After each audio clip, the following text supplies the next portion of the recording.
사랑하는 성도 여러분, 평안하셨습니까? 5월 7일 목요일 오늘의 말씀을 나눕니다. 오늘 말씀은 신명기 14장 22절에서 29절의 말씀입니다. 제가 말씀을 읽어드리겠습니다.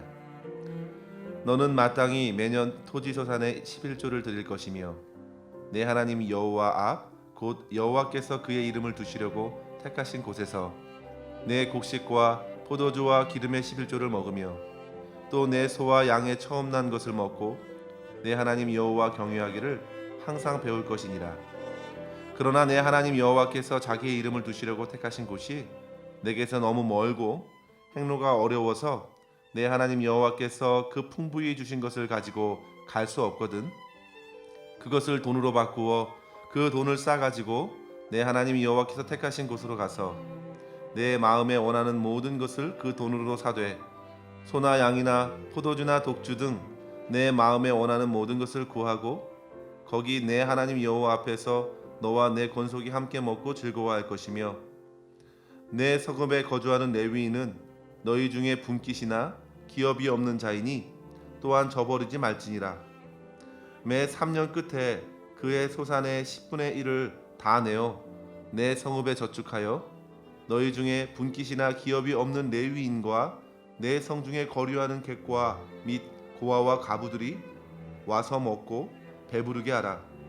그리하면 내 하나님 여호와께서 내 손으로 하는 범사에 내게 복을 주시리라. 아멘. 작년 2월 2일자 한국일보에 실린 기사에 보면 처치 디벨롭먼트라는 기관에서 미국 기독교인들을 대상으로 얼마나 11조를 하는지 설문조사를 한 결과가 실렸는데요. 전체 미국 기독교인의 5% 정도만 11조를 하고 있고 80% 정도는 약 2% 정도로 헌금 생활을 한다고 합니다. 그만큼 11조를 하시는 분들이 많지 않은 것 같습니다. 그리고 오늘날 어르신들보다 상대적으로 젊은 세대들에게서 11조 생활을 하는 경우를 찾아보기 힘든 것이 교회의 현실입니다. 이러한 상황에서 설교자로서 헌금이라 특별히 11조에 관한 내용으로 설교를 할 경우에는요, 혹시 헌금을 지나치게 강조하는 듯한 인상을 주지 않을까 해서 적잖은 부담을 갖게 되지만 사실 복음을 잘 전하는 것과 마찬가지로 복음으로 바르게 사는 삶 또한 매우 중요하기 때문에 우리 모두는 헌금에 대하여 잘 배우고 또 잘 실천할 수 있어야 합니다. 성도들 가운데 11조는 반드시 드려야 하는 임무로 생각하기도 하시고 또 어떤 분들은 얼마를 하기보다 기쁘게 자원하는 마음으로 드리면 된다고 생각하시기도 하시죠. 그러나 성도 여러분, 이왕에 주님께 11조를 드리고 또 여러 예물을 드리신다면 온전한 11조와 온전한 예물을 드리십시오. 그럼 어떻게 드려야 할까요? 헌금을 드리는 사람은 반드시 받으시는 하나님의 뜻에 따라 드려야 합니다. 오늘 본문에서도 그것을 강조하고 있지만 특별히 11조에 관한 메시지로 잘 알려진 말라기서 3장 8절에 보시면 이렇게 말씀하시죠.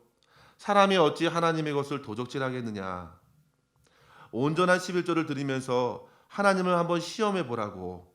과연 내가 하늘 문을 열고 너희에게 복을 주시는지 아니 주시는지 확인해 보라고 하나님께서는 그렇게까지 말씀하시는 것을 보면 하나님께서는 온전한 11조를 원하십니다.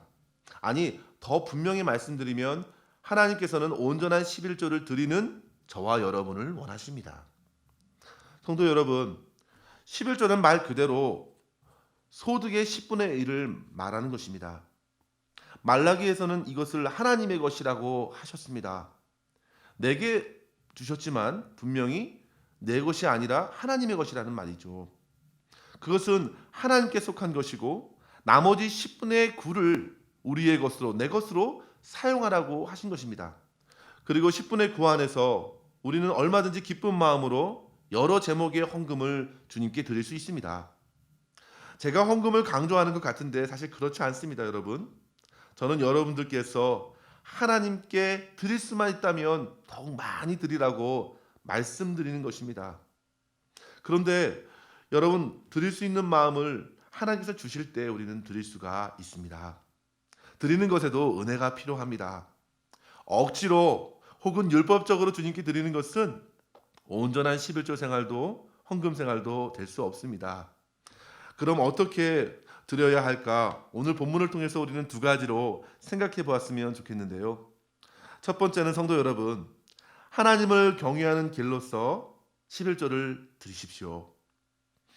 하나님을 경외하는 것은 곧 하나님의 존재를 무시하지 않는 것인데요. 갑자기 생각나는 이 예가 적절할지는 모르겠지만 만약에 저녁을 먹을 때에 저희 네 식구가 함께 밥을 먹는데요. 먼저 식탁에 음식을 잘 차립니다. 그때에 제 아내가 제 밥을 가장 먼저 챙겨주는 것입니다. 아들과 딸보다 저를 먼저 챙겨주는 것이죠. 그것도 아주 풍성하게 저를 무시하지 않는 것이죠. 만약에 아이들만 차려주고 저는 알아서 퍼먹으라고 한다면 제 마음이 어떨까요? 뭐 남긴 음식 있는 것만도 감사하게 생각하고 기쁘게 먹어야겠죠. 그러나 그렇지 않습니다. 아내의 작은 행동은 아이들로 하여금 식탁에서도 아빠의 존재를 인정해 주는 것으로 남게 됩니다. 하나님께서는 그렇게 11조를 통해서 이스라엘 백성들의 그 삶 깊은 곳에 함께 계신다는 사실을 드러내기를 원하셨습니다. 하나님으로 인하여 토지의 소산을 얻었고 하나님으로 인하여 소와 양을 얻었으니 처음 것을 기쁘게 드리는 것입니다. 그래서 23절을 보시면 11조를 드림으로 인해서 그들은 결국 함께 하시는 하나님을 경외하는 것을 배우게 됩니다. 따라서 성도 여러분, 11조는 가만히 생각해 보면 사실 하나님을 위한 것이 아닙니다. 우리를 위한 하나님의 말씀입니다. 하나님께서 물질이 부족해서 요구하시는 것이 결코 아닙니다. 만유가 주님의 것이지 않습니까? 주님께서 요구하시는 것은 우리가 물질 앞에서 늘 하나님을 인정하는 것입니다. 하나님께서 이스라엘 백성들에게 주신 가나안 땅은 풍족한 땅이었습니다. 그만큼 풍요로운 그곳에서 그들은 얼마든지 그 풍요로움 속에 하나님을 쉽게 잊을 수가 있었습니다. 그러나 주님께서 오늘 말씀해 주시는 것입니다. 모든 수확의 10분의 1은 주님의 것이고 생명의 초태성을 주님께 드리면서 모든 것의 뿌리가 하나님께 있음을 고백하고 하나님을 경외하라고 그것을 배워나가라고 하신 것이죠. 성도 여러분, 소득의 10분의 1을 뗀다는 것은 결코 쉬운 일이 아닙니다. 그러나 제 경험상 보더라도 그 10분의 1이 없어도 지금까지 사는데 조금도 부족한 적이 없었습니다. 성도 여러분, 11조는 금액으로 하는 것이 아닙니다. 모든 가치를 상대화하여 부하든지 가난하든지 자기 소득의 10분의 1을 주님께 바침으로 나의 모든 것이 주님께로 왔음을 고백하는 것이고 또 이로 인해서 무엇보다 물질에 대한 욕심에서 우리를 자유롭게 하는 것이죠. 그리고 나머지로 살아가는 데 있어서 더욱 하나님을 의지하게 합니다.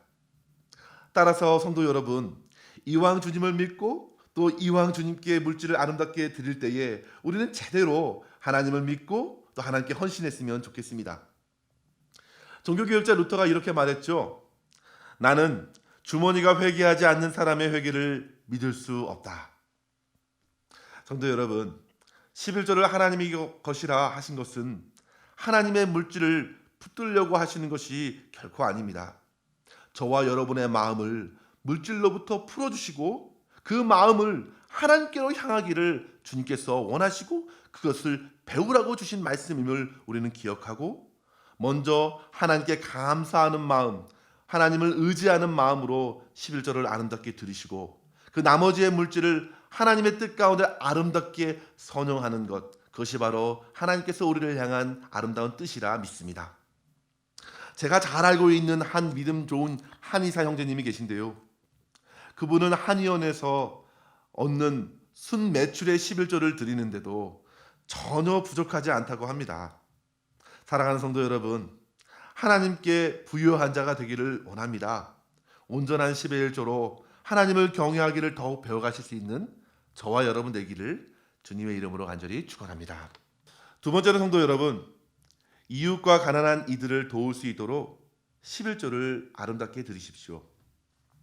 본문 27절에 보시면 매년 드리는 11조와는 달리 3년에 한 번 드리는 11조는 가난한 자들과 나그네와 고아, 레위인들을 돌본 데 사용하라고 말씀하십니다. 이처럼 3년마다 드리는 11조는 중앙에 있는 성소로 가져가지 말고 성읍에 저축하여 분깃이 없고 기업이 없는 이들을 주님의 이름으로 돌보게 하신 것인데요. 곧 이것은 하나님을 경외함과 동시에 연약한 사람들을 함께 돌보라는 말씀입니다. 11조의 기능은 단지 드림에 있는 것이 아니라 이스라엘 백성들이 공동체적으로 섬겨야 할 이들에게 함께 관심을 갖고 섬기도록 하신 것입니다. 이것 또한 이스라엘 백성들을 위한 일이죠. 그들의 주변에 가난하고 연약한 이들을 돌보게 하심으로써 하나님께서 그들에게 베푸신 복들을 더 풍성히 나누게 하신 것입니다. 하나님의 복을 받을 뿐만 아니라 그 복으로 이웃과 공동체 안에 그 나눔이 풍성케 하시면서 하나님께서 기뻐 받으시는 그런 삶을 살아가는 것이죠. 주님께서도 주는 것이 받는 것보다 복이 있다 말씀하셨고, 그렇게 우리 하나님께서는 우리에게 자기 아들을 아낌없이 내어주시면서 사랑해 주셨습니다. 우리는 그 은혜와 사랑을 생각하면 나누지 못할 이유가 전혀 없는 것이죠. 우리는 더욱 세심히 주님의 마음으로 주변을 살피고 연약한 이들, 특별히 병중에 아파하는 성도들과 가족들을 위해 기도하고 여러 모양으로 섬길 수 있어야겠습니다. 사랑하는 성도 여러분, 온전한 11조를 통하여 물질 앞에서 자유하시고 언제나 하나님을 의지함으로 하나님을 경외함을 배워나갈 수 있기를 바랍니다. 동시에 물질을 어려운 이웃과 공동체 안에서 나눔으로 하나님의 자비와 사랑을 드러내는 삶을 살아가면서 우리 주님께 영광 돌리는 그러한 삶을 하루하루 사시기를 주님의 이름으로 간절히 축원합니다. 기도하겠습니다. 주님 감사합니다. 우리에게 다시금 주께서 베풀어 주시는 풍성한 은혜를 생각하게 하시니 감사합니다. 모든 것 주님께서 허락하셨음을 인정하고 온전한 11조를 드림으로 물질의 욕심에서 자유케 하시며 오직 주님을 경외함으로 살아갈 수 있는 저희 모두가 되게 하여 주시옵소서. 무엇보다 모든 쓸 것을 채워주시는 주님을 더욱 의지하게 하시며 주신 은혜를 힘입고 주님의 사랑으로 연약한 이들을 잘 돌볼 수 있도록 우리의 마음을 새롭게 하여 주시옵소서. 오늘도 오직 주님만을 의지하옵고 예수님의 이름으로 간절히 기도하옵나이다. 아멘. 사랑하는 성도 여러분, 오늘도 주님과 함께 행복한 하루 되시기를 바랍니다. 감사합니다.